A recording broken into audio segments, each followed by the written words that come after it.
What's up, guys? Jake SLEASMAN, Blue Collar Outdoors, and today we have a broadhead that was sent to us last year. Not much on it. It's the bloodsport Nightfall. Stay tuned.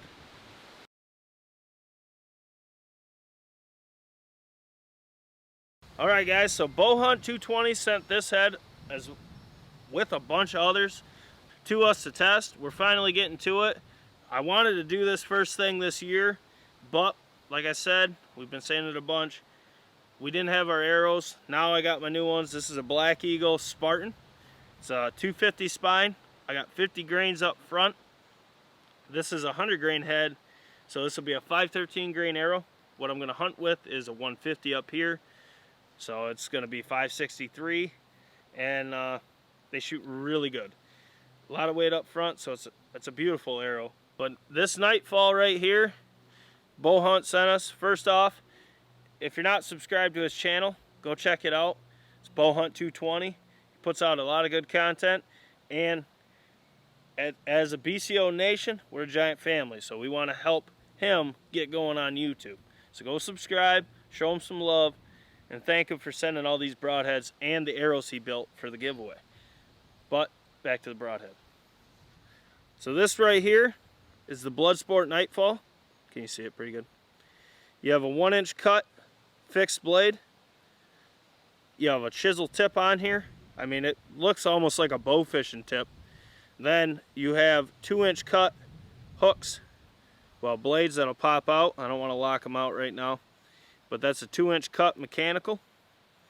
A lot like a swacker, but this doesn't have the delayed blade deployment. I'm really eager to see how this flies, let alone how it does in the gel. So I'll shoot this with a 100 grain field point through the chrono, get our speeds so we know what we're looking at here. And we have a brand new block of 20% ballistic shell down there. Let's get right to it. Let's see how this does.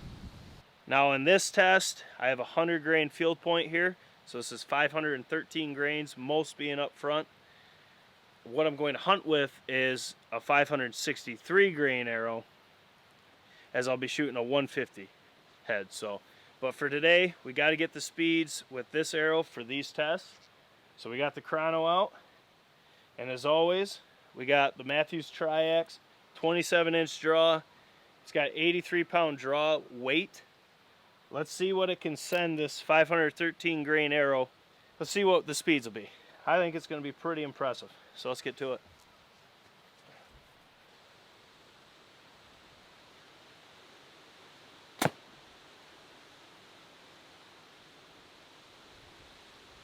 Alright, so this bow with a 100 grain field point in the tip, so a 513, most of the weight's up front, I'm still getting 278 feet per second. So that's what the speeds will be for these 100 grain heads. And so let's get back to shooting gel. I'm pretty excited for these tests. Let's get to them.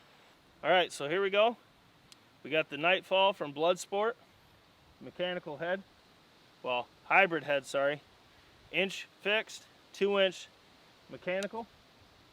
Black Eagle Spartans, 513. We know the speeds. Triax with wake limbs are generated with 83 pound draw. Let's see what we can do to that gel block at 20 yards. Let's get to it.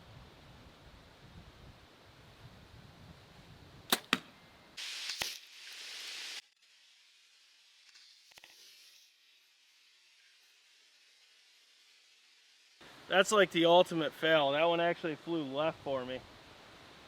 Right where I just put another broadhead for a test. So let's go down, look at it. I'm going to see if I can pull it out, probably just shoot it again. I don't want any interference from another test. I did not expect it to fly left though. It flew left. So let's get it, and I'll be right back. Alright guys, so I thought I hit the other broadhead, which you'll see that test. Maybe you see it before this. I don't know how I'm going to drop these yet, but it's a very similar head. It's a hybrid. It's got an 1 3/4 cut, so it's a little smaller cut, same inch fixed blade. So you got a little more penetration, but this Nightfall does have a 2-inch cut. Now, you can see the wound channel is slightly above the swacker, Now let me angle this gel for you. So you can see that cut. That top one is, well, the only one that's really visible right now is the Nightfall. You can see that nice cut. It also never got fully deployed. I think it's just one of those design flaws with these kind of hybrids. There is a pretty good difference in penetration, but these also deploy on contact. So when Hawk comes over here and looks at the entrance, you can see, I mean, it cut her open good. To cut like that into the gel is quite something. You can see that pretty good. Yeah. Yeah, that's a gouge. Now, looking from this way, I got Hawk dancing all over here, but looking from this way, you can see that cut. That sun's illuminating it beautifully. I mean, this is a little foggy. It's been sitting in packaging, but you can see it's got a good cut. But I will say this, penetration with this head, very subpar. I wouldn't shoot it. It's just, hybrids to me, like, I think I can name 2 off the top of my head that have really impressed me. But for the most part, I'm just not a fan of them. I'm going to continue testing them and seeing if we can fine tune that and see why, but I just like one or the other. In my head, I just like a 100% fixed blade or 100% mechanical, and whatever you want to shoot is good. There's exceptions to every rule though. Okay, so the 2 hybrids I've liked so far, one Hawk shot, it was the Wacom hybrid. That performed extremely well. And then the other one I shot when I was quarantined last year during bow season was the Grim Reaper Hades, well, the hybrid. So those 2 have been really nice. These 2 not so nice. So let's pull this out, let's look at it. Hey, took my gel.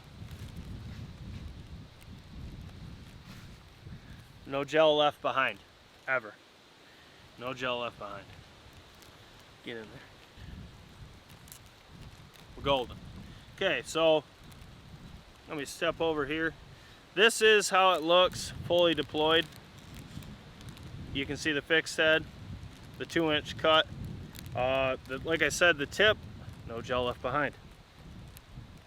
The tip looks almost like a bow fishing tip to me. It's not that impressive. And the overall design I'm not enthused with. And I can see why penetration wasn't that great. But drop your comments below. Let me know if you use this head afield, if you guys find success with it. Because at the end of the day, it doesn't matter how we view a head. If it's successful for you afield, that's all that matters, guys. We're not trying to sway you. We're not trying to push you in a certain way. We just want to test broadheads, see what we think of them, and share our opinions with you guys. If you see your head that you trust in, and that maybe we tear it apart in our tests, or we don't view it too highly, guys, don't take it personal, okay? It's just the nature of the beast. Every setup yields different results. Every bow hunter has different preferences. We all want the same thing in the end, and that's an ethical kill. If this head gives you ethical kills time and time again, hey man, that's all we care about here. We may not choose to hunt with it, but that's all that matters. We just care about providing content and testing broadheads to find what we find to be the best for us. That's what it all comes down to. If you're new to Blue Collar Outdoors, welcome. This is what we do here. We test broadheads, turkey loads, turkey chokes, waterfowl loads, you name it, we do it. But we do it a little different. We do it with no BS. We don't give a shit about the brand name. We don't care about any of that. All we care about is performance at hand. As Hawk once coined, the performance talks, the rest walks. That's all we care about here. We're not swayed by anything outside of this, and we do get a lot of flack from companies, some more than others, y'all know, for being honest, but we ain't changing how we do things. So if you're looking for that kind of testing, hey, hit that subscribe button, hit the notification bell so you don't miss out on our content, and drop your comments below letting us know your honest opinions. If you think we're a bunch of idiots, let us know. If you love the channel, let us know. But guys, we're pushing for 10K. We got the ultimate turkey package giveaway going on. So subscribe so you can figure out what it is and how to enter. That video is on the channel, so you have to go find it. We got a couple more heads to test. I'm happy to get another 20% gel block on the channel, but let's get back to work. Jake SLEASMAN, Blue Collar Outdoors, and as always, ladies and gents, catch you on the next one, huh?